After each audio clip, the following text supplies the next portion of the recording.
नाज़रीन welcome back. Mohammad Shamsuddin साहब Orangi pilot project के मैनेजर हैं और वो हमें बता रहे थे कि किस तरह औरंगी जो कि दुनिया का सबसे बड़ा कच्ची आबादी है, उसमें किस तरह ये औरंगी पायलट प्रोजेक्ट ने मदद की लोगों को सेल्फ हेल्प बेसिस पे अपने आप को इंफ्रास्ट्रक्चर बिछाने में, और किस तरह से वो जो इलाका माशाल्लाह काफ़ी बेहतर हो गया है। 75% लीज़ हो गया, 25% बाकी है, और ये एक बहुत बड़ी अचीवमेंट है लोगों ने जो ख़ुद से की है। और इसमें अब्दुल हमीद ख़ान साहब का बहुत बड़ा, अख्तर हमीद साहब का बहुत बड़ा रोल रहा है। हम बात को आगे बढ़ाते हैं। शम्स साहब, आप बता रहे थे हमें डिटेल में कि किस तरह से आपने सीवेज लाइंस को मेन लाइन तक पहुंचाया, एशियन डेवलपमेंट बैंक ने जो बिछाई, और उस पर जो आपने किस तरह से कम्युनिटी को हेल्प किया कि एस्टिमेट और मैप वगैरह बना के दिया लोगों को। अभी आप बता रहे थे कि हर 30 गज पे आपने एक मेन होल दिया। हर 30 फुट पे एक मेन होता है, हर गली के अंदर है। और ये काम उस वक्त शुरू किया गया कि पहले लोगों को तैयार किया गया। अच्छा। और गली गली हम मतलब कि लोगों के साथ मीटिंग करते थे, और फिर इस तरीके को, चूँकि ये कम्युनिटी का पैसा था और हम ये नहीं चाहते थे कि कम्युनिटी के पैसे को हम खुद लें और उसको खर्च करें, नहीं। पॉलिसी ये बनाया गया हमने अपने इलाके में कि लोगों का पैसा है, लोग खुद खर्च करेंगे और लोगों को खुद वो हिसाब देंगे। तो क्या हर गली का एक कमेटी बना दी आपने? जैसे कि मैंने आगा खान का जो स्ट्रक्चर देखा वो ये था कि इलाके के तमाम लोगों को बुलाते थे कि भाई अगर कोई डैम बनाना है, कोई और काम करना है, तो पूरी कम्युनिटी वहाँ पे मौजूद होती थी डिसाइड करने के लिए। ये नहीं कि कोई बड़ा ज़मींदार कहे कि जी मेरे घर के पास से नाला गुजार दो या उधर डैम बना लो या इरिगेशन कैनाल। तो यहाँ क्या किया गया कि यहाँ भी जैसे गली है, आप उसको करना चाह रहे हैं, तो पूरे गली के तमाम लोगों को शामिल किया गया, फिर उनमें से 2-3 को सेलेक्ट करके उनके नाम पे आपने अकाउंट खोल दिया। कैसे हुआ ये? हाँ, ये ऐसा है कि पहले तो हमने जर्नल एक मीटिंग स्लाइड शो वगैरह दिखाए रात के वक्त कि हमसे पहले जो लोग आबाद हुए हैं, औरंगी बहुत बड़ी आबादी है, कम बेश 25 से 30 लाख की अब आबादी है वो, और उस आबादी में काम करना एक बहुत मुश्किल काम है। इसलिए कि औरंगी को मैं थोड़ा सा इस पे आपको बता दूं कि औरंगी मिनी पाकिस्तान है, और पाकिस्तान में जितनी जुबानें बोली जाती हैं औरंगी में मौजूद है। इसलिए मैं कहता हूं कि पाकिस्तान को देखना है तो औरंगी को देख लो।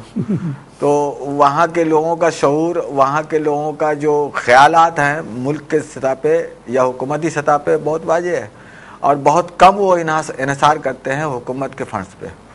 वो अपनी ताकत पे ज़्यादा मतलब कि उनको ये है कि हम खुद करेंगे, और उन्हें करके दिखाया। और ये दुनिया के नक्शे पे मौजूद है कि पैगाम दे दिया है कि हम सेल्फ हेल्प पे हर काम कर सकते हैं। हाँ, जो बड़े काम है वो हुकूमत को करना चाहिए, बिल्कुल वाजिब पैगाम है। जो वर्ल्ड बैंक वाला के वेबसाइट वाला पे आप लोगों का बहुत जिक्र है। जी हाँ, और वही जैसा आप कह रहे हैं कि दुनिया में एक बहुत बड़ी मिसाल है ये, और बहुत सराहा गया है इस काम को। और ये भी कहा गया है कि इस तरह की चीज़ों को डुप्लीकेट करने की ज़रूरत है तमाम दूसरे इलाकों में भी। गवर्नमेंट के लिए इंतज़ार में बैठने के कोई फ़ायदा नहीं।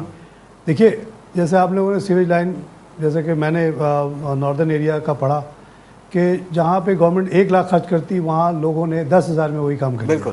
खुद ही पाइप खरीद के लाया, खुद ही खोदा, खुद ही सीमेंट जोड़ा, तैयार हो गया। सिर्फ थोड़ी सी गाइडेंस की ज़रूरत होती है, जैसे वहाँ आगा खान ने किया, यहाँ आप लोगों ने किया कि भाई लाइन में इंक्लिनेशन ज़रूरी है। एक आम आदमी तो कहेगा या सीधी लाइन बिछा दो तब भी हो जाएगा, तो आगे जाके वो पानी रुक जाएगा वो। तो ये चीज़ें आप लोगों ने की, और उसकी वजह से बहुत कम। मैं ये कहना चाह रहा हूँ एज ए बैंकर, इकोनॉमिस्ट, कि अगर 1 लाख रुपए गवर्नमेंट खर्च करती इसके ऊपर, तो कहीं ना कहीं से तो पैसा लाती ना। वो या तो उसी इलाके के लोगों से टैक्स लेती, या दुनिया मुल्क के किसी इलाके से भी टैक्स लेके उस पर वो लगता। वो आपने खुद ही कर लिया, तो वो 1 लाख रुपए जो गवर्नमेंट को लगना था वो बच गया। और आपने 10,000 में काम कर लिया। आप लोगों को किसी ना किसी सूरत में तो देना था ही। बिल्कुल, वो आपने कम पैसे में खुद ही कर लिया। नॉर्दर्न एरिया वालों ने अपने इलाके को संभाल लिया आगा खान के फाउंडेशन की मदद से। तो गवर्नमेंट ऑफ पाकिस्तान पे उतना बोझ कम हो गया। ऑलरेडी गवर्नमेंट के हालात आपको पता है बहुत बुरे हैं। तो इस तरह की चीज़ों को डुप्लीकेट करने की ज़रूरत है, और सिर्फ आप जैसे लोग कंसल्टेंसी प्रोवाइड कर दें, वर्ल्ड बैंक जैसे लोग मेजर काम कर दें तो मुल्क तेज़ी से तरक्की हो सकता है और लोगों की ज़िंदगी तेज़ी से बदल जाएगी। अगर आप लोग ये कुछ ना करते तो आज भी उसी बहुत ही बुरे कंडीशन में बैठे होते आज। बिल्कुल पूरी नस्ल खराब एक गुजर चुकी थी, दूसरी भी उसी में जा रही होती जी। तो अपने लिए भी अच्छा किया, कौम के लिए भी अच्छा किया लोगों ने। हम तो ये कहते हैं कि लोगों ने खुद किए हैं और लोगों के अंदर शऊर है और उसको पॉलिश किया जाए, थोड़ा सा पॉलिश कर दें तो लोग निकल के आ जाते हैं। और हम कर रहे हैं, पंजाब के अंदर कर रहे हैं, अंदरून सिंध के अंदर कर रहे हैं। अब अच्छा, आपकी एक्टिविटी अब औरंगी से निकल के कराची से निकल के बाहर चले गए हम, तो वहाँ भी क्या आप इसी किस्म के काम कर रहे हैं? जहाँ वहाँ हम लोगों को एक्टिव करते हैं, लोगों को वो शऊर की आगाही जो है ना, शऊर के अंदर जो चीजें हैं वो है कहीं के लोग। जैसे आप बहुत इलाकों में जाते हैं वहाँ सीवेज का पानी पड़ा हुआ है 20 साल से। आप हैदराबाद को पता ही नहीं कि ये सीवेज इसलिए यहाँ पे है कि यहाँ पे इसका निकास नहीं है। निकास बनाएंगे तो निकास होगा, नहीं तो वो तो तालाब बन जाएगा। बिल्कुल बदबू हो रही है, बीमारी पैदा हो रही है, उसी में बच्चे पैदा हो रहे हैं, बीमारियों में पल रहे हैं, बदबूदार इलाका हो जाता है जी। हमारा इलाका भी पहले हैदराबाद का जिक्र करें, जहाँ हैदराबाद का, मैं अभी आप देख लें वहाँ का जो बीमारियां हैं, हेपेटाइटिस में लोग चले गए हैं, कितने खतरनाक मामला है। पौंड बना हुआ है वहाँ, देख लें आप हैदराबाद को, नालियां बनी हुई, रोड पे गुजरते भी नजर आता है, हर तरफ पानी जमा है। बिल्कुल, इतने पानी जमा है, गंदे पानी, बारिश की पानी नहीं है, गंदा पानी है वो सब, सीवेज का पानी जाके सीवेज का पानी जमा हो, बदबू होता है, तमाम चीजें हैं। तो ये हमारे यहाँ नहीं है। क्यों नहीं है?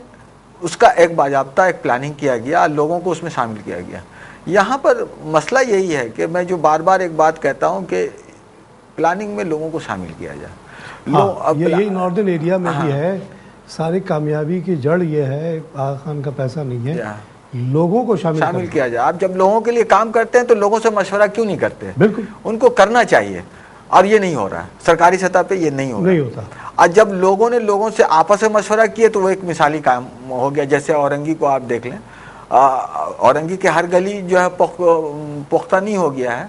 यह हुकूमत को चाहिए था कि मतलब वो लोगों ने अगर इतने पैसे खर्च कर दिए और उसकी मेंटेनेंस की जिम्मेदारी भी संभाले हुए हैं अब तक, अभी तक। अच्छा, हम अपने काम यानी कि लोगों ने जो अपने सीवरेज लाइन को डाला है सेल्फ हेल्प पे, उसकी मेंटेनेंस की जिम्मेदारी भी हमने संभाला हुआ है। और एक बहुत दिलचस्प बात मैं आपको बताता हूँ कि 1993-94 में जब ADB प्रोजेक्ट मुकम्मल हुआ तो उस मेन लाइन को उस वक्त KMC था और आज KWSB भी है। ये दोनों अदारों ने उसको कोई एक्सेप्ट नहीं किया और उसकी मेंटेनेंस की जिम्मेदारी दोनों अदारों ने कबूल नहीं किया था। अच्छा, और उस मेन लाइन जो सरकारी मेन लाइन है उसको लोगों ने मेंटेन किया था।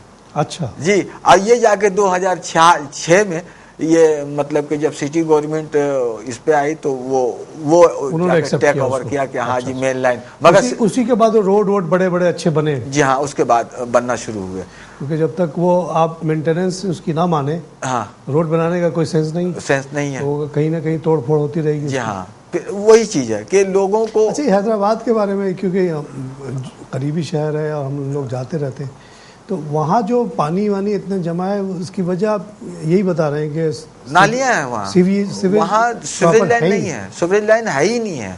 अच्छा, वहाँ तो नालियाँ बनी हुई हैं, खुली हुई नालियाँ हैं, वो गंदगी ओपन है, बिल्कुल ओपन है और बदबू होता रहता है। वो यही हाल तमाम शहरों का है, तमाम शहरों का है, सखर चले जाए, चले जाए। बिल्कुल। अब वहाँ पर हम ये कर रहे हैं कि लोगों को मतलब कि निकाल रहे हैं, लोगों से बोल रहे हैं कि ये अंडरग्राउंड सीवरेज लाइन डाला जाए ताकि मतलब कि वो बदबू वगैरह खत्म होगा। और सीपेज करता है ये पानी, अगर आप नालियों में डालते हैं तो वो पानी जस्ट करता है जमीनों के अंदर, वो लीकेज हो गया अंदर डाल देते हैं तो वो नहीं करता वो बिल्कुल, वो डायरेक्ट जो है वो आपको चला जाएगा, वो यानी कि मेन के अंदर, नाले के अंदर चला, जहाँ भी उसको जाके, जहाँ लास्ट डिस्पोजल जो है उसके अंदर जाना है उसको। और वो पानी के शक्ल एक चीज पे पूछो एज ए कॉमन सेंस, जैसे औरंगी का पानी आपने बड़े नाले के जरिए, बड़े जो नाले गुजर रहे हैं उसमें डाला, वो लियारी पे चला गया, वहाँ से समुद्र में चला गया। अब हैदराबाद में कहाँ जाएगा? हैदराबाद में मैं आपको थोड़ा सा एक और दिलचस्प बात बता देता हूँ कि ये पानी बड़ा करामत है। अच्छा, हाँ, ये पानी हमारा जो है ये बहुत करामत पानी है। हमारे यहाँ पानियों का भी क्राइसिस में हम जा रहे हैं, तो खेतों में जो है वो मसला बन रहा है, खेतों के पानी के लिए। तो वहाँ पर हमने कई गाँव में वहाँ पर हमने ट्रीटमेंट प्लान बनाया है अच्छा। हाँ, और ये पानी को हमने ट्रीट किया है और ये पानी को हमने खेतों में दे दिया।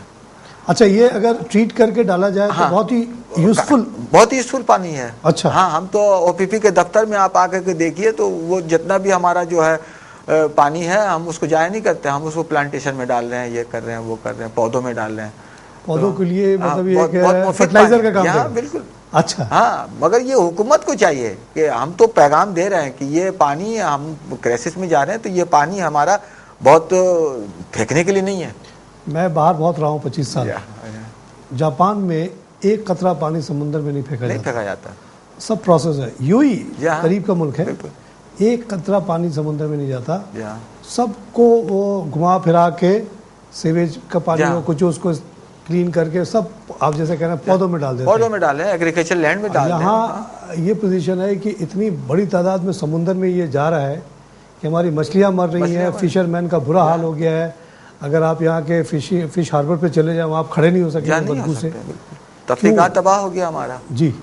इसी पानी को अगर हम उसको ट्रीट करके, अगर लहरी रिवर ही है मिसाल के तौर पे, उसको आप चाहे तो एक ग्रीन बेल्ट बना सकते हैं। बिल्कुल, वही पानी को डाल दें उधर। ये आप नवाबशाह चले जाएं। अच्छा। हाँ, वहाँ पर कर दिया गया है। ओके। बिल्कुल, वहाँ पर ट्रीटमेंट प्लांट बनाया, बहुत खर्चा नहीं होता। अच्छा। ये ट्रीटमेंट प्लांट जो है बहुत बड़ा नाम दे दिया गया है, तो ये थोड़े से पैसे में हो जाता है। ये बहुत ज्यादा से ज्यादा मतलब 15-20 हज़ार में हो जाता है। बीबीसी वाला के डॉक्यूमेंट्रीज देखी है कि बेसिकली उसको आप एक जगह पे रख दें तो उसके अंदर वो कीड़े पैदा हो जाते हैं जो गलाजत को खा जाता है और वो पानी साफ हो जाता है। 3 महीने शायद रखना पड़ता है या 6 महीने रखना पड़ता है। नहीं, वो तो वो प्रोसीजर 3-4 हौदी बना दें। अच्छा। वो स्टेप बाय स्टेप वो गुजरता रहेगा, वहां से वो खारिज कर लें आप पानी को, वो बिल्कुल साफ पानी हो जाएगा और बदबू भी नहीं होगा। खेत के लिए बहुत ही अच्छा है। बहुत अच्छा। और वो एक ईएम टेक्नोलॉजी हम लोगों ने ईजाद कर दिया है कि वो सब्जी के छिलकों से उसका एक बना दिया है कि वो 15-20 दिन में वो तैयार हो जाता है। तो आप वो पानी, उस पानी को उसके अंदर डाल दें थोड़ा सा, और वो तमाम चीज़ जो है ना आपका, वो बैक्टीरिया वगैरह जो चीज़ कारामद है वो रह जाएगा, जो इजाफी है वो मर जाएगा। अच्छा। और वो हमारे खेतों के लिए, पौधों के लिए बहुत बेहतरीन। तो अभी इन दोनों ने शहर सिर्फ नवाबशाह में ये काम? नहीं, नवाबशाह है, सखर में संजरो है, बहुत सारा, हर गांव में हम हैं। पंजाब गए आप? हाँ, पंजाब में जाता रहता हूँ। कहाँ पे? पंजाब, लाहौर जाता हूँ, भावलपुर जाता हूँ। भावलपुर में हमने एक ट्रेनिंग प्रोग्राम भी किया था और वहाँ लोगों के जो मसाइल थे, इससे हटके भी हम काम कर रहे हैं, सिर्फ सीवरेज पे नहीं कर रहे हैं। अब जैसे औरंगी को अगर आप देखिएगा, मैं भावलपुर का जिक्र किया, मैं बताता हूँ आपको कि औरंगी में जो अपनी मदद आप काम हुआ सिर्फ सीवरेज पे नहीं हुआ है। हम अपनी मदद आपके तहत सेल्फ हेल्प पे बिजली को भी लाए। वहाँ के लोगों ने, जी हाँ, बिजली को भी उन्होंने किया। हाँ, हम 1984 से लेकर 1996 तक केसी के दफ्तर का तवाफ किया हूँ, मुझसे तवाफ करवाया गया है, और डिमांड नोट वगैरह तमाम कुछ हमने जमा करवाए। और फिर लोगों ने मुझे चोर भी कहा है, वो सुनना पड़ेगा। जब कम्युनिटी के साथ हम काम करेंगे तो कम्युनिटी का खा गया क्या हुआ, नहीं लगा। तो 9 साल तक हमने केसी का वो चक्कर काटते रहे और नहीं हुआ। और वो एक पैर पे खड़े हो गए कि जी आपका जो कंडीशन है वो 250 लोगों का कंडीशन है, वो जब तक 250 लोग पूरे पैसे नहीं दे देंगे वो हम वहाँ कोई काम नहीं करेंगे। तो ये तो होने से रहा। फिर हम दुआ देते हैं वो ब्रिगेडियर अबू राशिद को, जो MD बन के आए थे KSC का। फिर उनसे हम जाकर के बात किए और मैंने उनको बताया कि भाई वो वहाँ पर लोगों ने सेल्फ हेल्प पे हर काम करते हैं, तो आप थोड़ा ख्याल कर दीजिए, हम हर काम कर सकते हैं। मगर ये मसला जो है खराब हो गया और हम कुंडा लगा रहे हैं, लोगों को चोर बनाया गया है और वो एक कुंडा माफिया भी आ गया है। उसमें बहुत सारे लोग इन्वॉल्व हो जाते हैं और हर घर से वो पैसे कलेक्ट करते हैं। तो एनर्जी तो आपका जाया हो रहा है, इस्तेमाल तो हम कर रहे हैं, लोग तो कर रहे हैं, पैसे नहीं दे रहे हैं, पैसे तो हम नहीं दे रहे हैं, हमारे तो अच्छा ही है, अच्छा है। मगर हम ये नहीं चाहते, हम चाहते हैं कि प्रॉपर तरीके से, कानूनी तरीके से लोगों को मिले, और हमने इस पे इतना मेहनत किया हुआ है। तो उन्होंने कहा है कि हम आपको पोल जो आप बात कर रहे हैं, ये तो बहुत बड़ा सोल्यूशन है यहाँ के तमाम प्रॉब्लम्स का। जहाँ कि यहाँ जो अभी इतना मसला हुआ है, KSC डूब रहा है, वहाँ के बुरा हाल है, जो आप जैसा कह रहे हैं कि जो कच्ची आबादी है जहाँ लोग हैं, वो तो हर हाल में बिजली इस्तेमाल तो करेंगे, वो कुंडे से करेंगे, फिर बंदूक और डंडे लेके भी खड़े रहेंगे रोकने के लिए कोई आए तो उसको मारेंगे, और KSC वगैरह वालों को पैसे मिलते रहेंगे मंथली। तो उससे तो अच्छा है कि आप without any demand note, without anything, आप हर जगह जाके मीटर लगा दे, आपका तो वो पैसे का मीटर ऑन हो गया। आप ये सोचे ही नहीं कि इसके कॉस्ट क्या आ रहा है ले जाने में, क्योंकि आपके सोर्स ऑफ इनकम क्रिएट हो रही है। और अगर ये 30-40% जो लैंड लॉसेज हो रहे हैं, लैंड लाइन, वो कम हो जाए तो केसी वाला के सबके हालात मुखलिस नहीं है, ये अपने काम से मुखलिस नहीं है। ये जो बीच में लोग खाते हैं हर महीने, उनको जो पैसे वो खत्म हो जाएगा, वो खत्म हो जाएगा। आप देखिए ना, मैं आपको वो बता रहा हूँ कि 20 पोल हमने ब्रिगेडियर अबू राशिद साहब ने दिया और एक ट्रांसफार्मर दिया, और हमने वहाँ जाके, मेरा ये काम नहीं था, मैं कोई पैदाइशी इलेक्ट्रिशियन नहीं हूँ, मेरा ये जॉब नहीं है, मगर जब मैंने सेल्फ हेल्प पे सीवरेज लाइन डाल दिए, और डालने के बाद हमने भी सीखा है किस तरह से काम होता है। तो जब ये रात को मैं सो नहीं सकता था, वो मैं देख रहा था दूसरे इलाके में जाके कि कितने पोल पे कितनी तारें हैं और किस तरह से है, इंसुलेटर है और ये है वो है। तो हमने नक्शे के ऊपर अपना जो है वो तमाम पोल बैठाए, फिर तार लगाए, फिर तार जो है मार्केट से किलो के हिसाब से मिलता है और हमें वहाँ फुट के हिसाब से काम करना था। तो वो तमाम चीज़ों को हमने कैलकुलेशन किया और उसको फिर घरों पे तकसीम किए। मीटर को हमने खरीदा, फिर ब्रैकेट लगवाए, गलियों के तारों को एक्सरे किया। तो ये 3750 रुपये फी मकान आया था। अच्छा, पर हाउस। अब आप देखिए, दिलचस्प बात देखिए कि उस पर हमने 200 रुपया वो ठेकेदार का भी रख दिया। अच्छा, ये फैसला मैंने नहीं किया, मैंने तो एक कॉस्ट निकाला था। अब फिर लोगों को मीटिंग बुलाए और मैंने कहा कि ये आपका कॉस्ट आ रहा है, इस पे एक्चुअल कॉस्ट जो है वो इतना 3500 कुछ रुपया था। हमने कहा 3700 रुपया करो, 200 रुपया ये ठेकेदार आपसे देना पड़ेगा। हजरत ये है कि वो काम 3750 में एक घर का खर्च आया और बिजली ऑन हो गया। अब वही काम अगर केएससी करती तो उस वक्त 7500 रुपया था। अच्छा, डबल। फायदा क्या हुआ इससे? फायदा क्या हुआ? फायदा ये हुआ कि लोगों को ठंडा पानी मिल गया, लोगों के रोजगार पे बहुत असर पड़ा है। हर घर में वहां पर लोग दस्तकार हैं, दस्तकारी अपने हुनर से रोजी कमाते हैं, तो वो सिलाई करने लगे, कपड़े सिलाई करने लगे। फिर जो है बनारसी खड्डी जो बहुत मशहूर है इस का, तो उस पर बहुत बिजली का आ गया। तो हालांकि वो बिजली से चलता नहीं है, तो बल्ब चाहिए रोशनी के लिए, तो वो तरक्की कर गया। प्लस ये है कि लोग बिल देने लगे। सबसे बड़ा जो फायदा ये हुआ कि आप आज भी चले जाइए उस इलाके में, एक हुक आपको नहीं मिलेगा। माशाअल्लाह। क्यों नहीं मिलेगा? कि लोगों को एहसास है कि ये मेरा तार है और मेरे पैसे का है। ये हुक नहीं लगाते। अच्छा, ये चीज़ तो आप पूरे मुल्क में कोशिश कर रहे हैं सीवेज वगैरह, कम से कम पूरे कराची में अगर ये चीज़ हो जाए, खाली बिजली का मसला जो आप बता रहे हैं, जी, तो उससे तो ये हमारा मेरे ख्याल में जो अभी जो मसला चल रहा है, ये सारी बड़ी हमारी केसी वगैरह डूब रही है, वो सुधर जाएंगी। ये लोग क्यों नहीं आपके एग्जाम्पल को सामने रखते हुए, दूसरी जो कच्ची आबादीज में ही है ना प्रॉब्लम जी, तो वो उसको इस तरह से क्यों नहीं सॉल्व करते कि भाई ये गुंडा सिस्टम खत्म हो जाए? देखिए, ये खुद नहीं चाहते। पहली बात तो मैं इनको बहुत करीब से देखा, चाहते ही नहीं है। ये इतने भी बेवकूफ नहीं है कि ये बात पता नहीं है। आप देखिए, आज मैं कंप्लेन करता हूँ, मिसाल मैं जहाँ रहता हूँ वहाँ कंप्लेन सेंटर है, अब पूरे औरंगी में एक ही बनाया है, पहले 2 था, अब एक को बंद कर दिया, एक को रखा हुआ है। उनके पास इतनी कैपेसिटी नहीं है कि पूरे घर को वो फैसिलिटी फराहम कर सके। मैंने उनको एक पैगाम ये दिया था कि आप ऐसा करो कि पीएमटी वाइज, एक पीएमटी पे कितना लोड है घर का, वहां पर 2 डीलर बना दो, अपने काम को और आसान कर दो, अपने अखराजात को कम कर दो। केसी के अदारे का जो असर हो गया है ये, लेकिन हम उन्होंने अपने हाथ से अपने अदारे को तबाह किया है। क्या है कि अगर वो पीएमटी, एक पीएमटी से मिसाल 250 घर हैं, तो 250 घर में 2 आदमी को डीलर कर दे और वो उसको मैनेज करता रहे।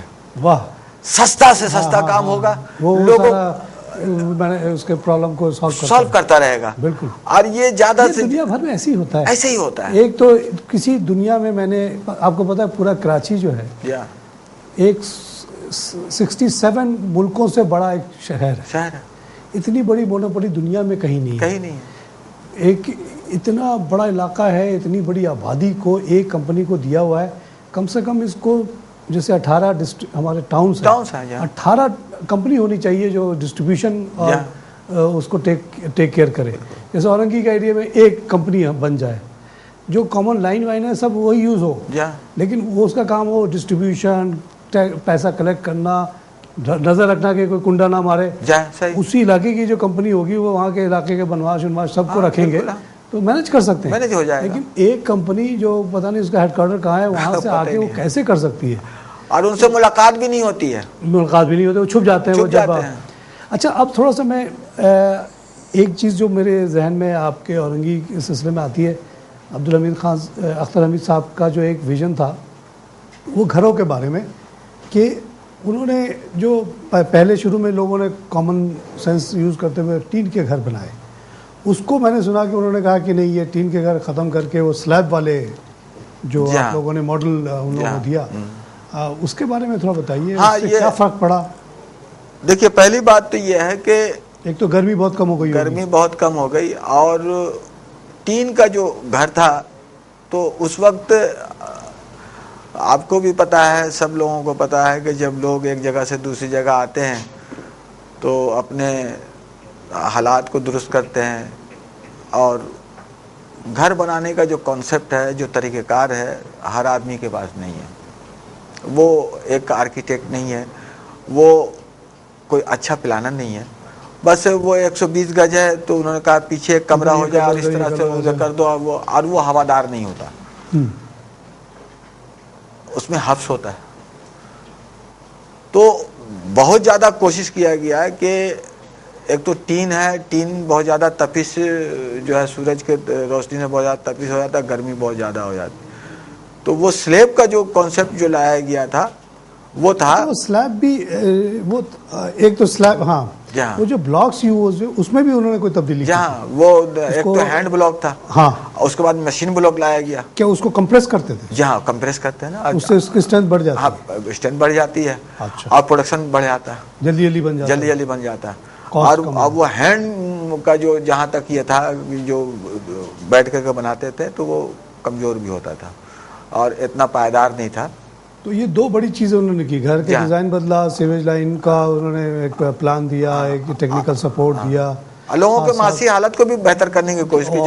जो सिटी जो है, हाँ, औरंगी चैरिटेबल ट्रस्ट जो है उन्होंने बनाया, तो इसलिए बनाया था कि ये जो छोटे मोटे जो कारोबारी हैं उनको कर्जे दिया जाए। बैंक जो है उनको 10,000 रुपया नहीं देगा, जी, तो वो दिया गया कि आप 2 शख्सी जमानत पे आप पैसे ले जाओ, और आप अगर 10,000 रुपया ले रहे हो तो 12 महीने में वापस कर दो, और उसका जो मामूली सा मार्कअप है उसको आप दे दो। मतलब क्या बहुत बड़ा तादाद में आप कम कर रहे हैं इस पे? हाँ, बहुत बड़े। आप तो पूरे पूरे मुल्क में और दूसरी जगह, हाँ, पूरे सिंध पंजाब, क्योंकि इस पे तो आपको बेइंतहा फंड दुनिया भर से मिल सकती है, क्योंकि बांग्लादेश के ग्रामीण बैंक के मिसाल को देखते हुए हर world bank, Asian development bank, एवं बड़ी बड़ी चैरिटीज़ जो हैं, बिल गेट्स वगैरह की, उनको ये समझ में आता है कि अगर $5-10 मिलियन ऐसे इदारों को दे दिया जाए तो उससे बहुत बड़ी तब्दीली आ सकती है। और आपका ऑर्गेनाइजेशन तो मैं ख्याल वेल क्वालिफाइड फॉर दिस कर रहे हैं। इसको अगर आप फैलाएं आप लाइव, अच्छा, दुनिया में, पूरे मुल्क में आप कुछ कर सकते हैं।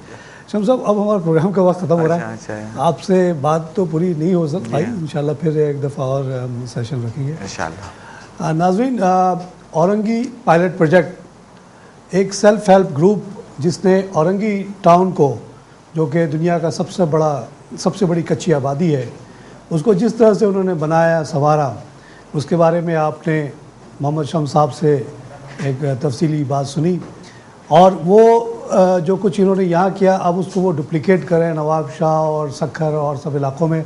ख़ास तौर से सीवेज पे उन्होंने बड़ा काम किया है। अब वही गंदा पानी जो कि बेइंतहा जहमत की चीज़ है, उसी को वो ट्रीट करके एग्रीकल्चर में इस्तेमाल कर रहे हैं। अब यही चीज़ वो पंजाब में भी लेके जा रहे हैं। साथ साथ जैसा कि उन्होंने बताया कि कुछ माइक्रो क्रेडिट पे भी उन्होंने काम किया, और औरंगी में जो आप बहुत छोटी छोटी इंडस्ट्रीज़ देखती हैं, शायद उसमें इनका बहुत बड़ा कंट्रीब्यूशन है। इनके बैकग्राउंड को देखते हुए दुनिया भर से फ़ंड आना कोई बहुत मुश्किल नहीं है। हमारी ख्वाहिश होगी कि इस तरह के वेल नोन एंड रिस्पेक्टेड इदारे मुल्क भर में फैल जाएं और हर जगह इस तरह के जॉब्स क्रिएट करें, और औरंगी की जो सक्सेसेस हैं उसको डुप्लिकेट किया जाए पूरे मुल्क में। उससे गवर्नमेंट का भी बोझ कम हो जाता है। और जैसे कि बहुत हमने तफसील से केईसी की बात की कि केईसी अगर उस इन इलाक़ों में अपने एजेंट्स वगैरह बना दे तो उनको शायद बड़े बड़े ऑफिसेस रखने की ज़रूरत नहीं होगी और इस तरह से उनके जो है ना एफिशिएंसी बढ़ सकती है। और इस तरह से कुंडा सिस्टम का जो है ना वो जैसे बता रहे हैं कि औरंगी में नहीं है, अगर पूरे मुल्क में कुंडा सिस्टम ख़त्म हो जाए तो ये मुल्क जो है पावर क्राइसिस से निकल सकता है, क्योंकि जब कंपनीज़ को रेवेन्यू मिलेंगी तो वो उसको अच्छे से वो ऑपरेट भी कर पाएंगे और उनके लॉसेस कम हो जाएंगे। इन बातों के साथ मैं आज का प्रोग्राम ख़त्म करता हूँ। इंशाल्लाह किसी और मौजू पर फिर हाज़िर होऊंगा। खुदा हाफ़िज़।